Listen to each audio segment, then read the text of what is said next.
Salam and welcome to our Dispatch YouTube channel. For Somali-related news in English, please visit our somaliddispatch.com website. My name is Abdul Qadir Guled. This week, an unspecified number of Al-Shabaab fighters crossed over from Somalia to Ethiopia's Somali regional state. After clashes between the Liyuu Police and the Al-Shabaab fighters, the regional state government, namely the Liyuu Police, were able to put down the invading militants.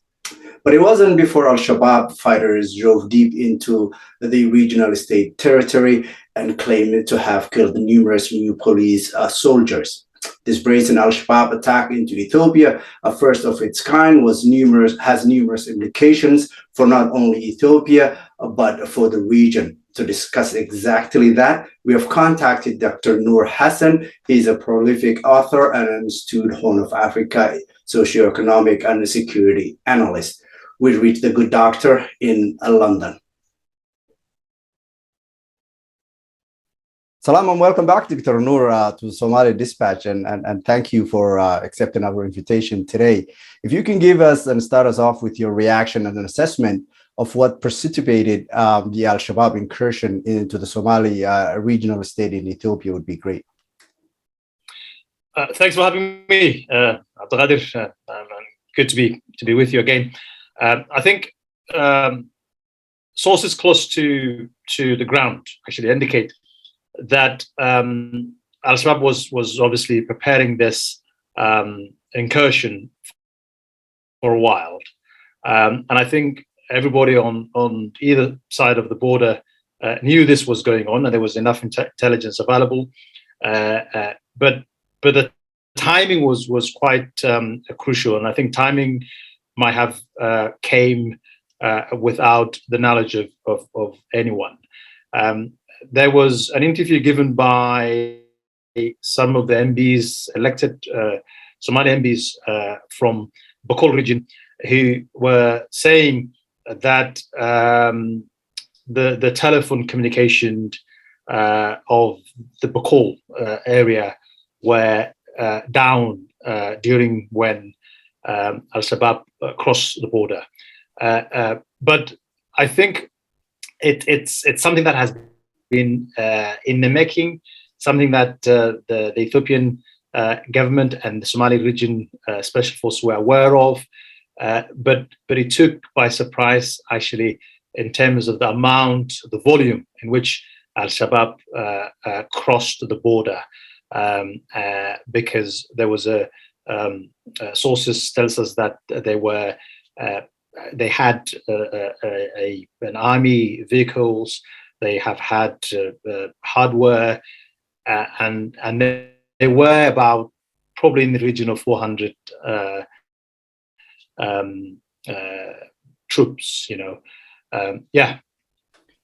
So the militants are known for their incursions into Kenya, and they're fighting in Somalia, in southern Somalia to be exact, central and south Somalia. What were the militants trying to achieve in this brazen attack into Ethiopian territory? Very good question. I think Al-Shabaab, like other terrorist groups around the world, is an opportunistic, lightweight, I call it lightweight fighting force. They've never had convention war. They've never stood against any army, even the likes of Somali National Army. They've never had conventional fight. Their methodology has always been hit and run, has always been terrorizing the vulnerable, has always been exploiting the vulnerability of any military or any country. And I think this was part of that vulnerability. And I think what they were trying to do is they just wanted to exploit an opportunity. And my reading is that, and they wanted to create an impression that perhaps maybe Ethiopian forces and the region might not necessarily be ready, and they are distracted by what's happening in other parts of Ethiopia, and therefore they wanted to create that impression. Perhaps maybe there was a kind of miscalculation on their side, that of defending the border.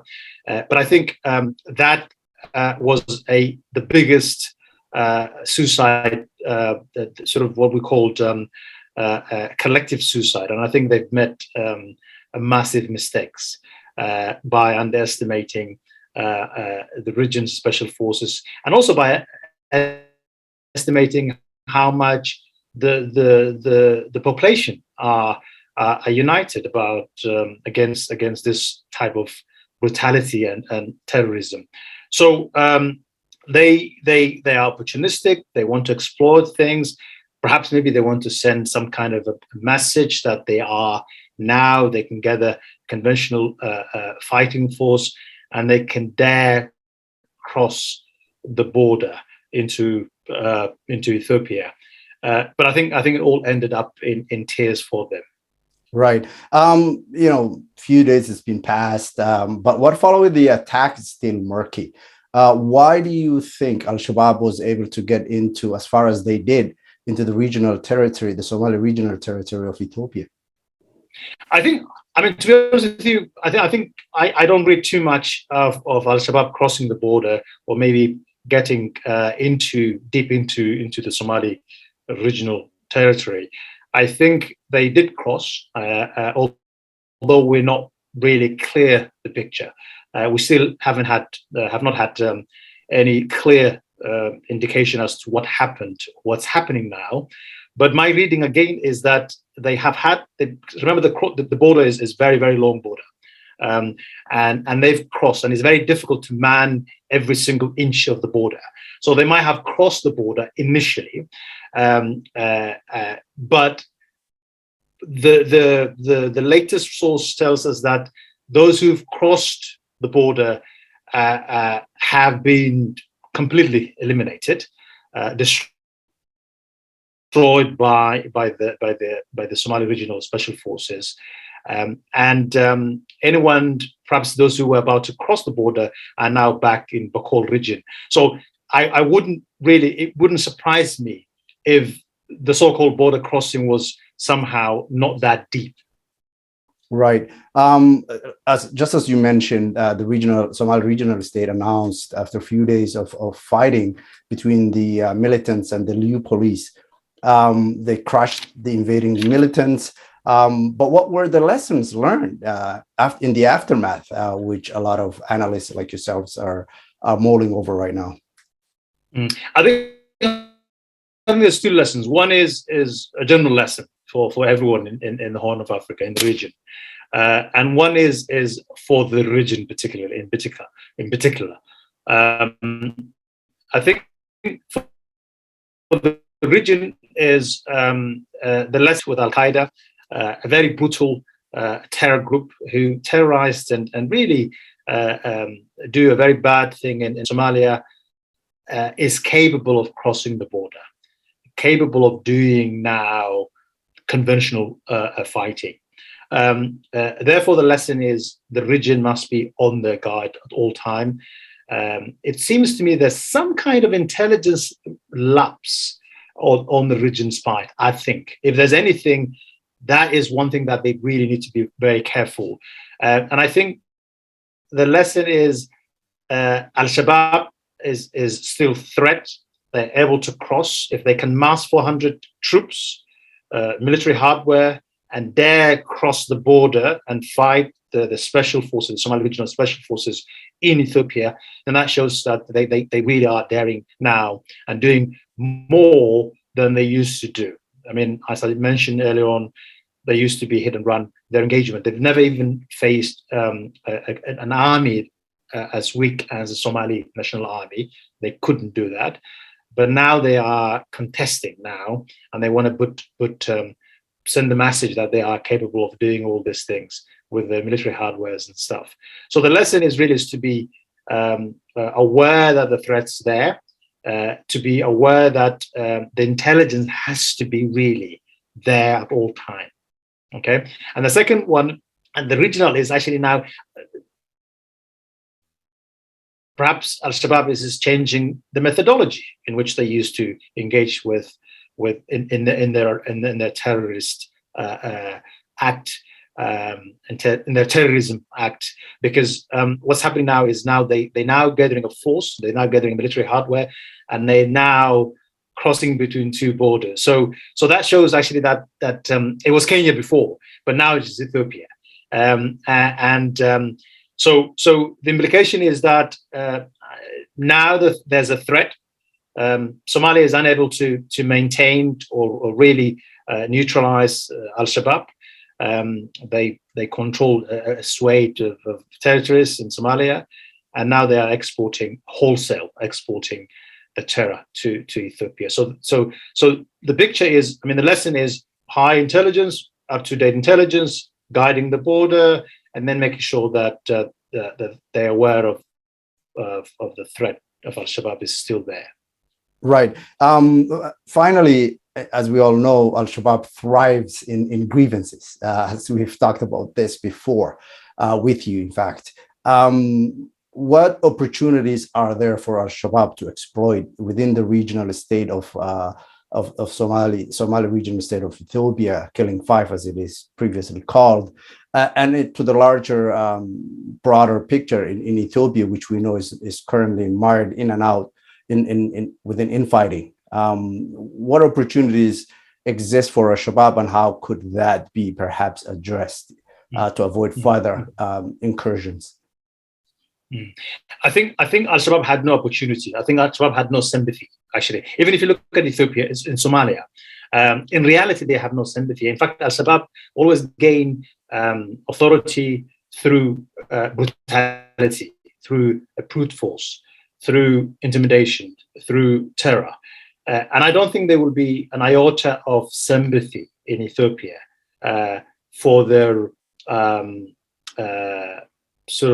dogmatic terrorism, extreme version of their own religion. I don't think there will be any sympathy. I think what they were trying to do is to export a terror into the region. I think they failed that utterly. I think they've been now taught a lesson. I think they've underestimated how the Somali region's population are united. Remember, the Somali region have had almost 4 years of pure peace, a total peace, compared to the rest of Ethiopia. There are no insurgency happening in Somalia. ONLF has now engaged with Ethiopian government peacefully. There are no armed struggle. There's no opportunity to explore.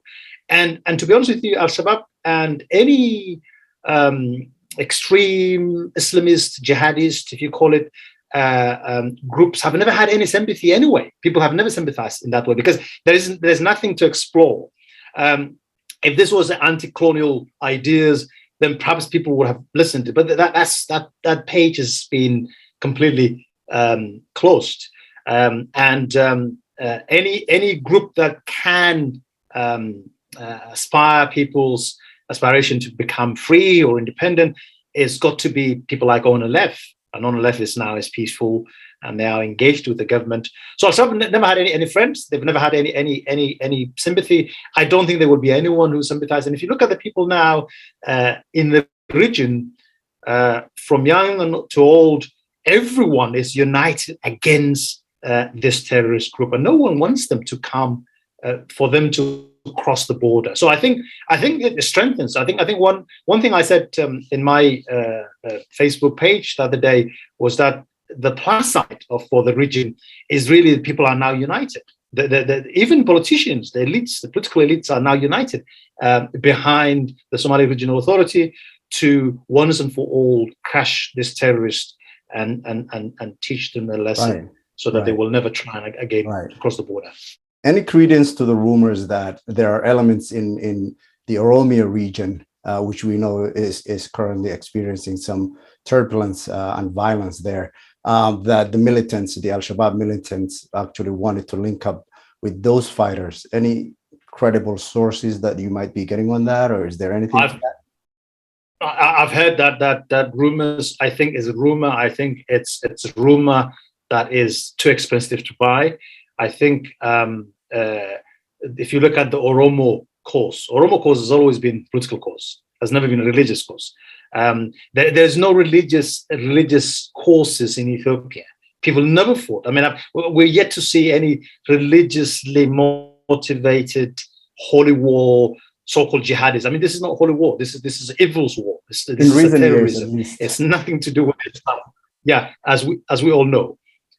So in my view, and I think millions of other views, millions of other people's view. So I don't think that Al-Shabaab will have any friends with anyone in Ethiopia. Oromos is a political case. Their case is a political, and they want to tackle that politics. And what could be the relationship between, because I know this armed struggle is always scratch my back, I'll scratch you back. There's always an interest between arms that they can collaborate. But what would be the interest between the Oromos and Ore or OLF, whatever Oromos versions in Ethiopia, and Al-Shabaab, with whom we know is a terrorist, global terrorist linked with Al-Qaeda?